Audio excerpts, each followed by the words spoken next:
Good morning, everyone. Shri Mataji.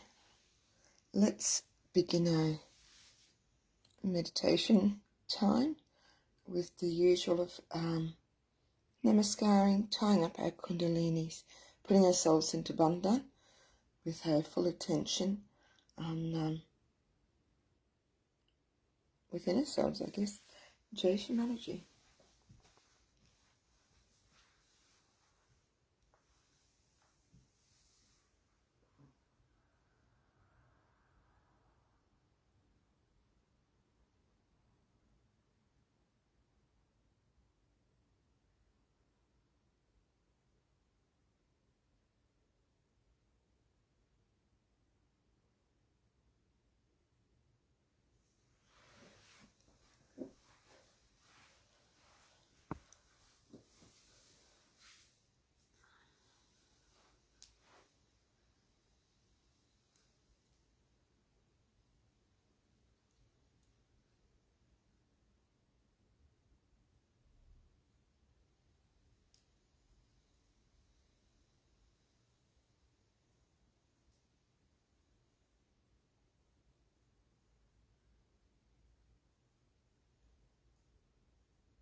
And let's just ask ourselves that question.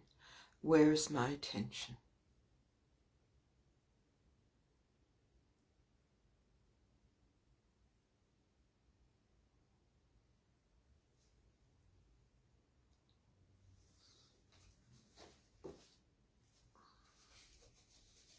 Where is my attention?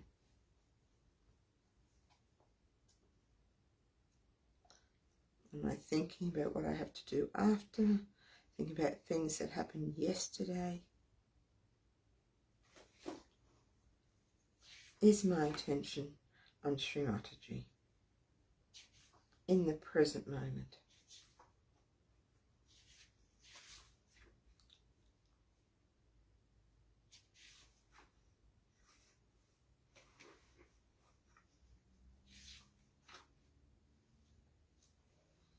Let's just do a couple of mantras just to try and cool down our liver and our right swadhisthana, and to help us be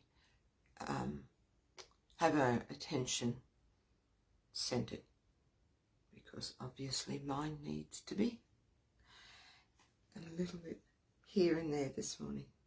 Let's do the mantra to Shri Himalaya.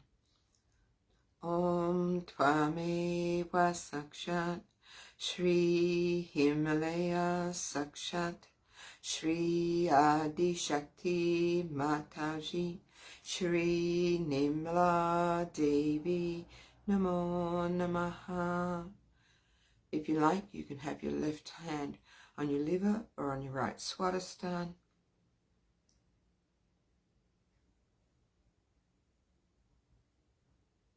For our pure attention, Nimala Chitta. Om Tvameva Sakshat Shri Nimala Chitta Sakshat Shri Adi Shakti Mataji Shri Nimala Devi Namo Namaha. For the power of the attention, Shri Chit Shakti. Om Tvameva Sakshat Shri Chit Shakti Sakshat Shri Adi Shakti Mataji Shri Nimala Devi Namo Namaha.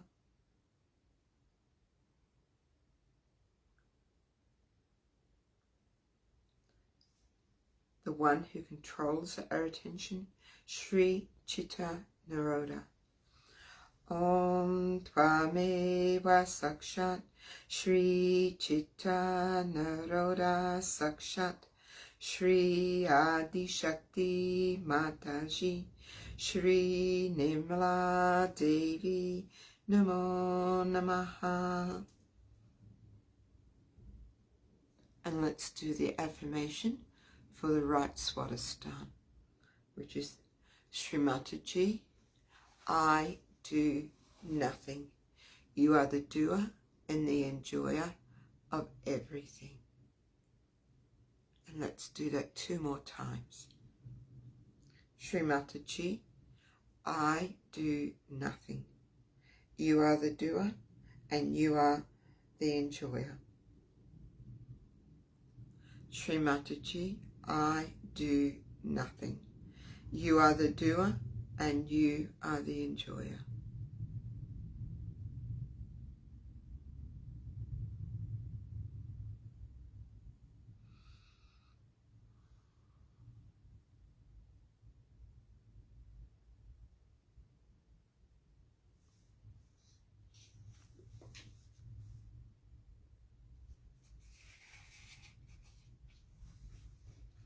Let's do a mantra to Shri Adi Bhumi Devi, both hands on the earth.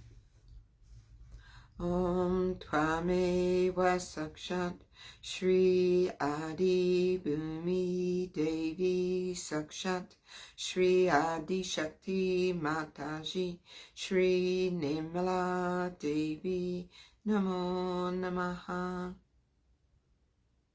Shri Mother Earth, please forgive me for placing my feet upon you.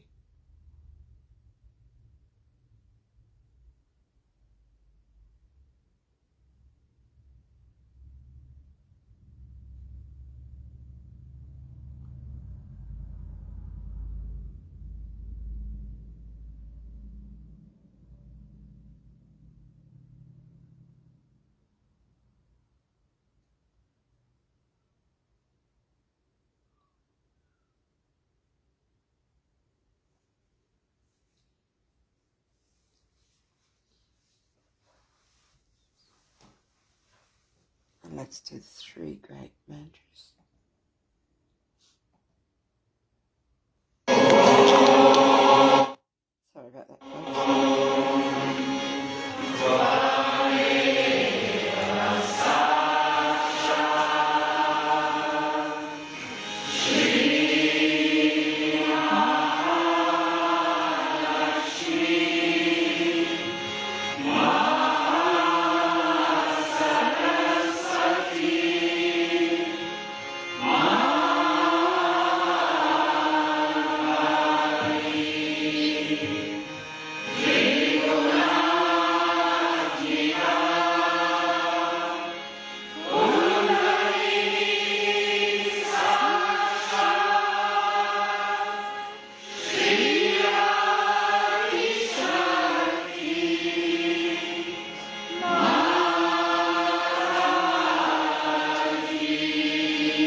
Shri Ganesha, please give us divine wisdom.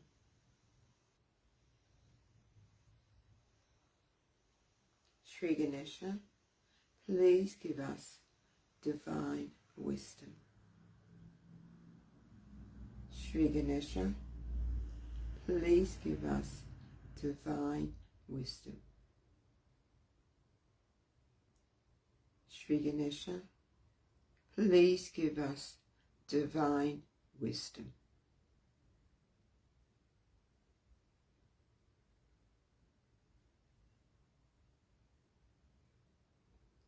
Let's check our attention once more. I'll spend a minute or so meditating before I play Shri Mataji's talk.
We're listening to a talk this morning on Shri Hamsa Chakra.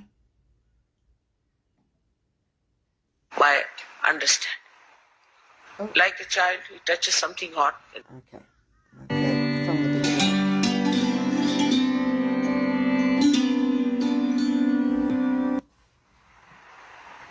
Well, it seems that many of us here don't really know about the Hamsa Chakra. About what? About the Hamsa Chakra. Hamsa. In terms of understanding how it relates to Shri and what we can do to strengthen our Shri. Hamsa Chakra stands between the Vishuddhi and the Agya, as you can see clearly, positioned like that. But from Vishuddhi, there are many nerves which pass through Hamsas and end up here. They don't all go to the brain. Or we can say that at this time, at this point, all our reactions, which are what you call reflex reactions, finish off. So, supposing now I get some dirty smell, I'll close my nose like that. Or if I can't hear, I'll just pull my ears like this. Or if I see something dirty, or if I see something jarring, my eyes will close automatically. If somebody tries to put a pin through me, immediately I'll spontaneously.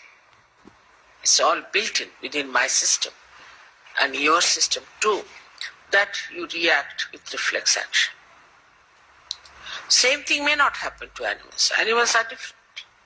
Some animals have certain reflex actions, some have some reflex actions. But we are different, and our reflex actions, we are all practically just the same. There's not much individuality. There isn't much difference in our reflex actions. At the most, with conditioning, somebody might say, yeah, somebody may say, oh, somebody may say something. That's different. But the reflex actions are just the same. So up to the reflex action, we don't have to use discretion. Then starts our discretion part. As discretion starts when we are using these two nadis which meet here without going to the Agya. So when these two nadis meet here, what happens? We start seeing through our experiences. First would be a reflex action, automatic reflex action. The second is when, supposing a child, if you tell the child, now this is hot, don't put your hand there, he won't listen. Put the child. With the experience, he will develop reflex actions, the conditionings of it. So thus reflexes are built in within us. Also, they are built in within us with, we should say, with other conditionings like, you see, in a country, supposing there's racialism, or in a country like ours, there's a caste system, then person react according to what they have learned from childhood. All these conditionings could be of the present day when you are born. You could have been yourself born in last life in, say, Africa. Today you are born with a white skin, so you have started sort of calling that African, you have become.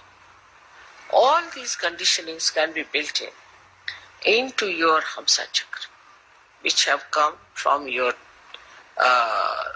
training of the mind. You can see the experiences of the mind, the experiences of the society, of your knowledge, of your education, the way you are conditioned can be built in here,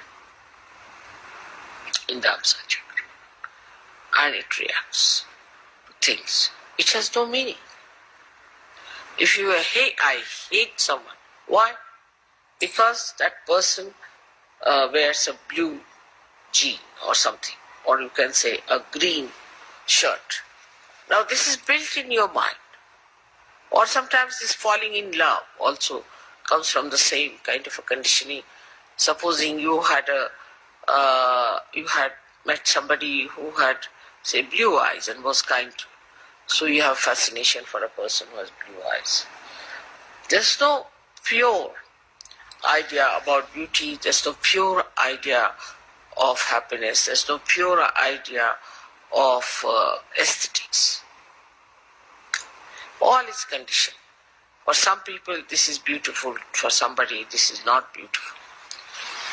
So this is the place where these interchanges take place between both the nadis. And here the Hamsa lies outside the path of Kundalini.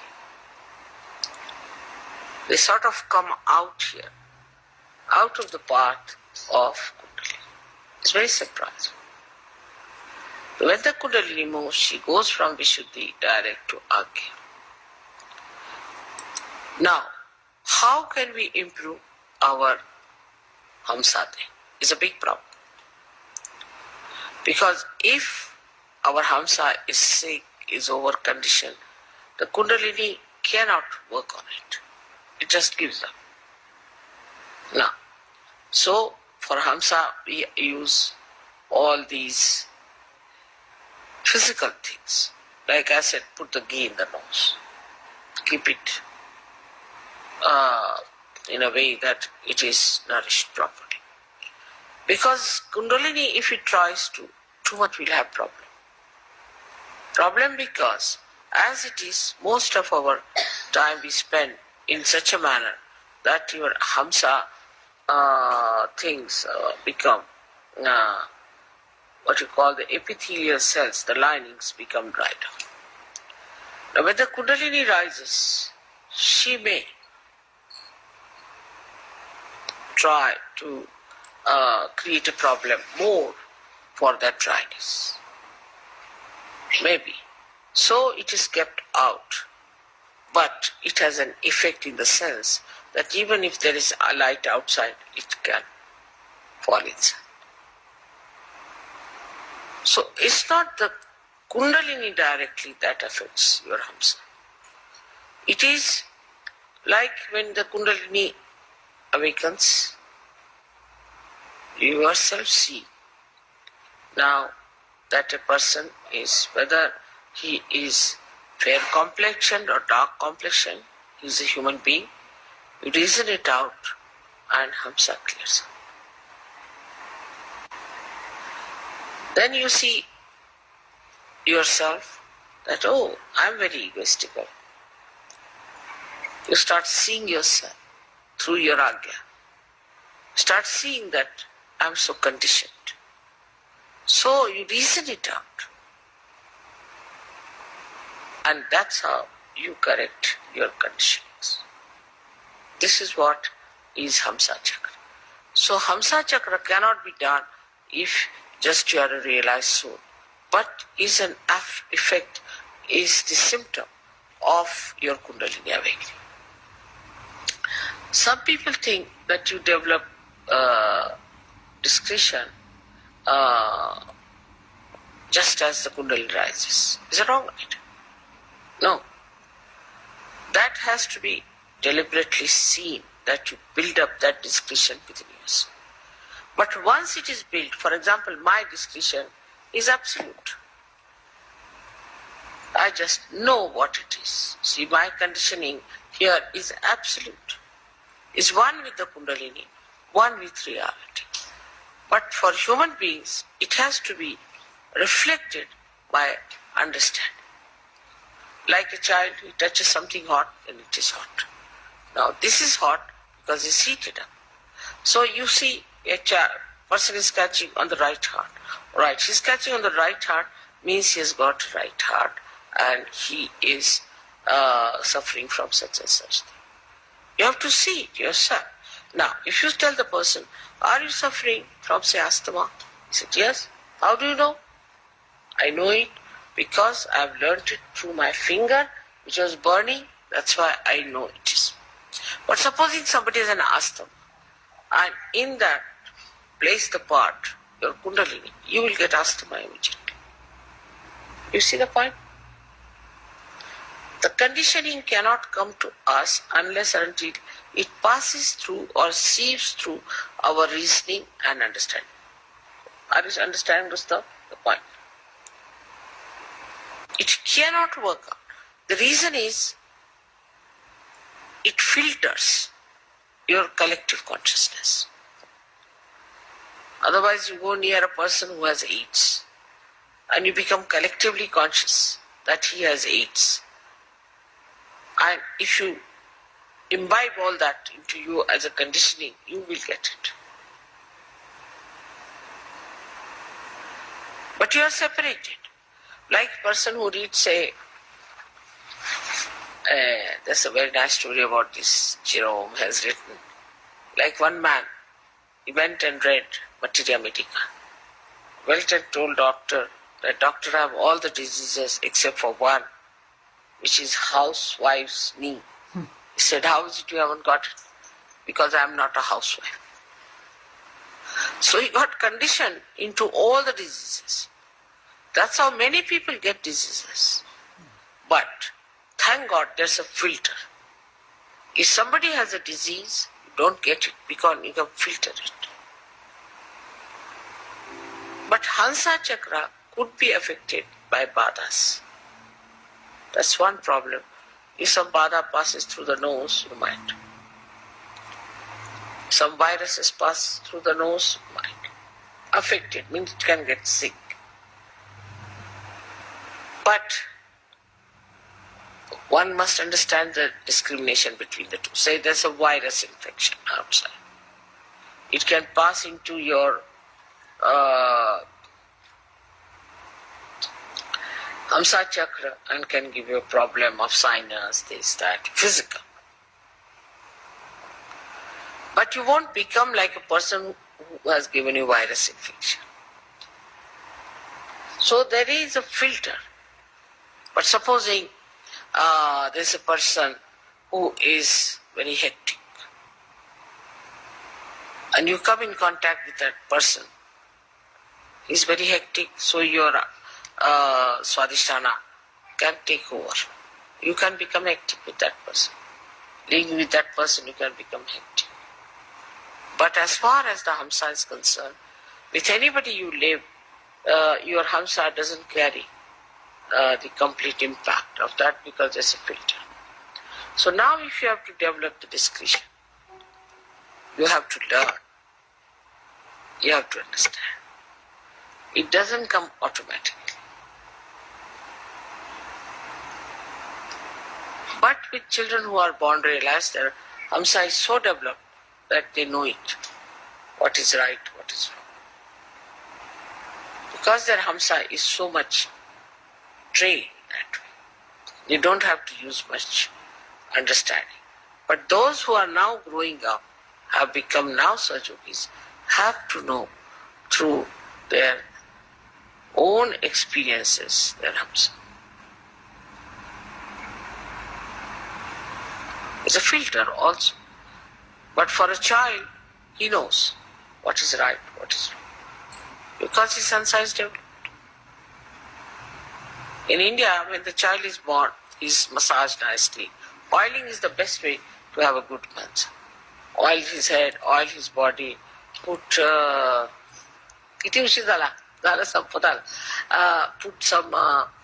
drops in the nose, everything.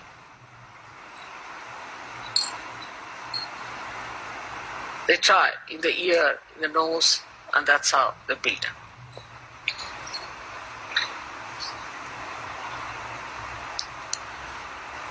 So, what I have to say that physically you should help your Hamsa chakra by using ghee and all that. And mentally you should use it by learning things. In experience, what to do, how to do it, how to work it out, how to establish. That is how Hamsa chakra grows and makes you discreet. That's why a tradition is very important. Tradition gives you the growth of the Hamsa chakra. And then you go on discarding whatever is wrong out of that tradition. Then again, you keep whatever is good. You give it to your children, to your children, to your children.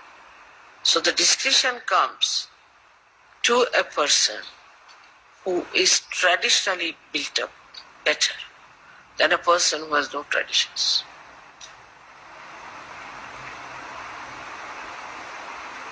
Now, for example, this morning I was discussing that people fill the wash basin and wash their face in the West. In India, we cannot conceive of it, cannot even think of it. I mean, people don't know it can be done.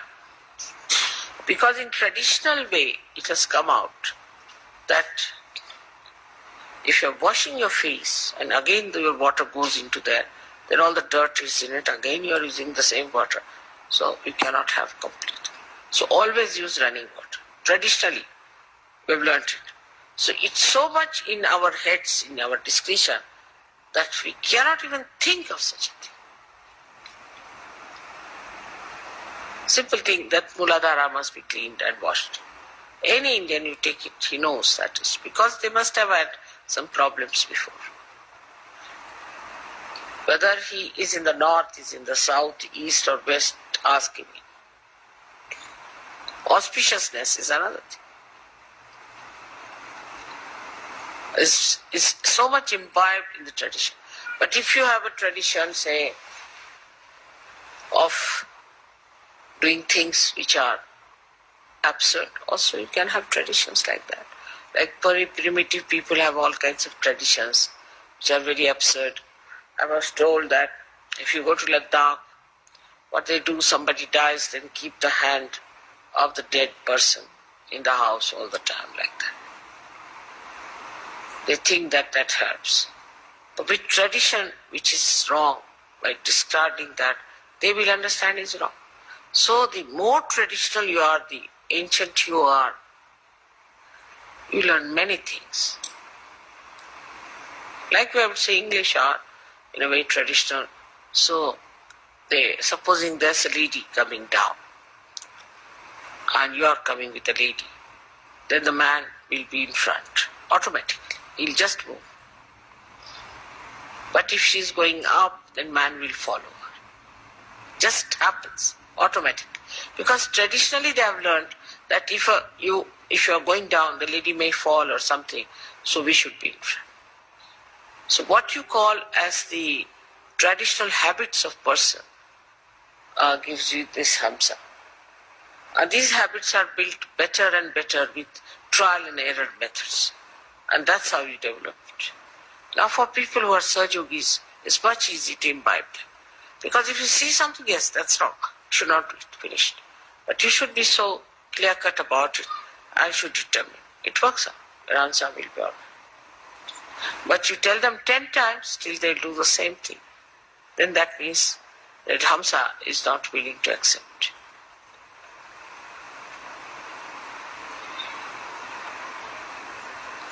But you must nourish it, you must look after it, you must, as I said, also the kajal is very good for Hamsa Chakra. All kajal and the oil in the nose, ears is very good. All acts for that. Even, say, stalking other person, to talk discreetly,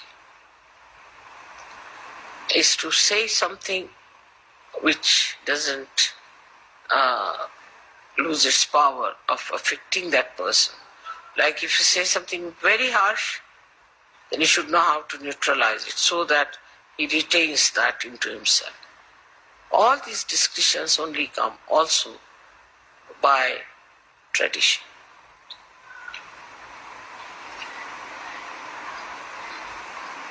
When you find something that is futile, in a collective way, in a tradition, drops out. So the blessings of the tradition is great, but greater are the blessings of your spirit. And the blessings of the spirit are such that through your vibrations, immediately you know this is wrong. But you have to be honest about it, and you just give up. You want to ascend, you want to improve your vibrations. So for that, whatever is needed, you will do.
Let's do the last of the 3 great mantras. Om Tvameva Sakshan Shri Kalki Sakshat Shri Sahasrara Swamini Mokshat Pradaini Mataji Shri Nimla Devi Namo Namaha.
Shri Mataji, everyone. Thank you very much for joining. It's been absolutely delightful. May your day be full of Sahaja vibrations and pure divine love. Shri Mataji.